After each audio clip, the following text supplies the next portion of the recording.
Hey guys, it's Shari J. Welcome back to my channel. If you don't know, I'm currently on a weight loss journey and I've lost 32 pounds in 2 months doing alternate day fasting. And I do monthly weight loss recap videos where I show you guys what I'm doing each month to lose the weight. And in each one of those videos, I have 2 now. In each one of those videos, I get the same questions in the comment section. So I figured I might as well do a frequently asked questions video. That way you guys can come here to get all of your questions answered. And I'm going to answer the most frequently first. And then I also posted on Instagram and YouTube asking you guys if you had questions. So this might be a rather long video, so I'm going to have timestamps in the description box. So if you came here just to get one question answered, you can see where I answered that question and go directly to it, so you don't have to watch the entire thing if you don't want to. So without further ado, let's get into the video. So the most frequently asked question I get is, what do you eat on your fast day? It's a fast, meaning I don't eat anything. Now, I know that they do have modified ADF, and with modified ADF, you can have up to 500 calories in a day. But I personally don't think that's a good idea because consuming that amount of calories may actually break your fast, meaning you're not doing ADF at all. So if you're having trouble actually going a whole day without eating, then you don't have to do ADF. There are levels to this fasting thing, y'all. Levels. So if you've never fasted before and you don't even understand how somebody could not eat in one day, then you might want to start with intermittent fasting. And the most common form of intermittent fasting is 16-8. And this kind of goes into another question I got asking if I've ever done any type of other fasting before.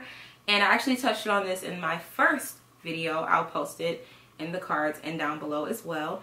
I talked about how I lost 20 pounds doing intermittent fasting last year when I first dabbled into a weight loss journey. I didn't post it on YouTube or Instagram. I just wanted to do it for myself to see if I could actually lose weight. And I lost 20 pounds over the course of like 4 to 5 months.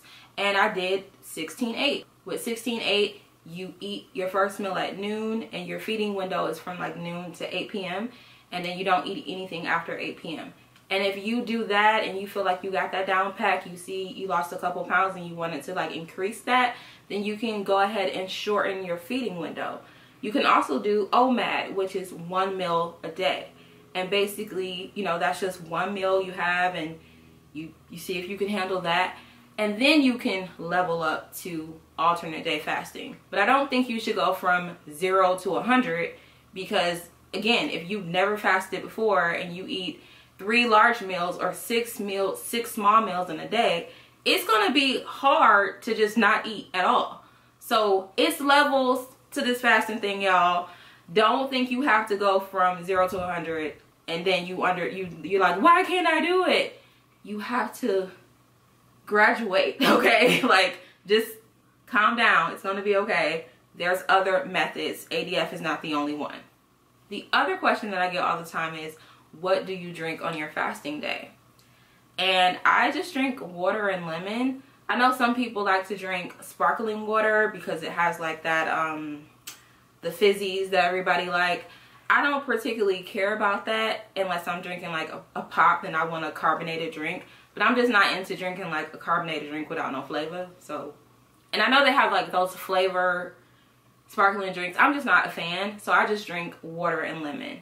Somebody asked me if you can drink like cucumber water or like citrus water. Listen, you do what you want to do. There's so many rules as to what you can and cannot do. I just feel like if it's not going to break your fast, girl, go for it. As long as you ain't got no milk or no honey or no sugar, go for it. I actually drank green tea yesterday because I was struggling. It was a fast day. Today's my feast day. But it was a fast day and I was so tired. I had no energy. Again, I'm on my 3rd month of ADF and I'm still like finding different things out each month that I go. But I was just so tired and it was mainly because I didn't sleep a lot. And we'll get to the sleeping thing because I'm not having an issue with sleeping during fasting, but whatever, we'll get to that.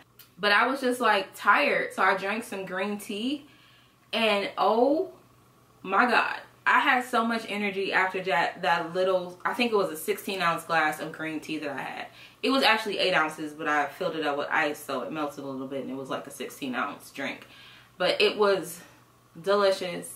And again, it didn't break my fast. I didn't add sugar. I didn't add honey. I just had green tea and it was awesome. So you can drink things. You don't have to just drink water, but just make sure that you're not going to break your fast. That's the main thing. A lot of people drink black coffee because they feel like they get that energy boost with that because of the caffeine. Just don't break your fast. Like, that's it. Another question that I get is, do I eat healthy on my feast days and do I count calories? So I do not count calories. That is one thing that I liked about ADF, is that it's very straightforward. You just eat what you want. You don't eat the next day. But I try to eat healthy because I like to work out. I like to work out a lot. So if I'm fueling my body with just like fast food and junk food, then my workouts are gonna suck because I don't have like the nutrients and the vitamins that my body needs to feel good. So my diet consists of like mostly protein. I do eat carbs. I mean, if you see my what I eat in the day videos, then you know I do eat carbs. But I try to have a mix of everything instead of just one thing. But I find that for me personally, if I'm like lowering my carbs, then I can lose more weight. But considering I like to work out as much as I do, I don't try to like skip out on the carbs at the moment. Right now I am loving bagel sandwiches. They are everything. It fills me up. I have really good workouts when I eat those. Eggs, bacon, cream cheese, and lettuce, and it's just amazing. So I do try to eat healthy, and I just try to be more aware of what I am putting into my body. I do allow myself 1 or 2 days out of the month to go to Nashville and just eat whatever I want. But that's just like twice in a month. The other days, I'm actually very consistent on eating healthy and eating balanced meals. And again, that's just because I like to work out and I need that fuel in order to have a good workout. Alright, so now I'm going to check to see some of the questions. I don't have a lot of time because I'm actually about to go on a hike. But let's see the questions that I have here. What percentage would you say the exercise plays a part versus the fasting? So definitely, they always say that it's 80% diet, 20% exercise. They used to say it's like 60-40, but I talked to somebody else and they was like, no girl, it's like 80% diet, 20% exercise. I honestly think the same thing. I would agree, because when I was doing intermittent fasting, my diet was just so-so, but I was working out every single day. Like, I was going hard in the paint. And again, I lost 20 pounds over the course of like 5 months. But now I work out every single day and I'm fasting and I'm noticing crazy results. I mean, 32 pounds in 2 months. Like, that's a lot. So I definitely think you should focus on your diet, like the fasting. And if you want to work out, I mean, you should work out. Everybody should work out for at least 30 minutes a day. But if you don't necessarily like to work out, you're still going to lose weight when you're fasting because you're not eating. But I definitely think you need that exercise if you want to see that accelerated weight loss. And you should just exercise anyway because it's good for you. Like cardiovascular, hello, like you need to like level that up. You don't want to be out of breath going up the stairs. So I would suggest you work out. How do you deal with hunger pains / feeling lightheaded? I'm going to leave the second part of this question to the end. Okay, first of all, if you're having hunger pains, they will pass. If you're feeling lightheaded, they say that you can drink like some salt water or like put some salt on the back of your hand, lick it off, and then drink some water, and that helps. I never had to deal with that. Like, I'm just like, I know the hunger pains will go away. And if you are like really hungry and like struggling, I would say take like a little 15-minute walk. I know that sounds crazy because you're like, I'm lightheaded, why would I take a walk? But I'm telling you, exercise will kill that. They will kill it. And if you are on your first day of your fast, girl, this is your very first day, and you feeling it, and you feel like you can't get through it, trust and believe you can. Your body, your stored body fat, if you have a lot like me, that is what's going to give you energy. So don't worry about that. I mean, it's all mental. Honestly, you guys, fasting is all mental. My friend just did her first ADF, and she was doing intermittent fasting for like 3 weeks. And I was like, text me as many times as you need to, because I know it's going to be tough. And she was texting me like, it's just 11 o'clock. I feel the hunger pains. And I was like, just drink water. You got this. You can do it. And she said she drank like half a gallon of water about like 7 o'clock. But she got through it. She was like, yeah, it is mental. Like, I would have these little hunger pains and then they would go away. So, listen, you can do it. It's mental. Just try to stay busy so you don't even have to worry about, am I getting a headache? Am I getting hunger pains? Just stay busy. You won't have to worry about that. Can you address the way you break your fast, or what you think is a good way to break a fast? So the best way to break a fast is with protein. If you eat a lot of carbs, let's say you eat a cookie instead of eating like a breakfast sandwich with like protein and carbs, it's going to shoot your insulin level up, and that is not going to be a good thing. I'm just going to insert some footage or maybe a voiceover as to why that is, because I don't remember. All right, so voiceover time. So the reason why you want to eat protein when you break a fast is because it helps you stay fuller longer and it regulates your blood sugar. However, if you eat carbs or refined carbs, it's going to spike your blood sugar, your insulin, and that can lead to diabetes or heart attacks. So that is why. And I will leave the links down below to some articles that you can read, as well as some videos that you can watch with more information about that.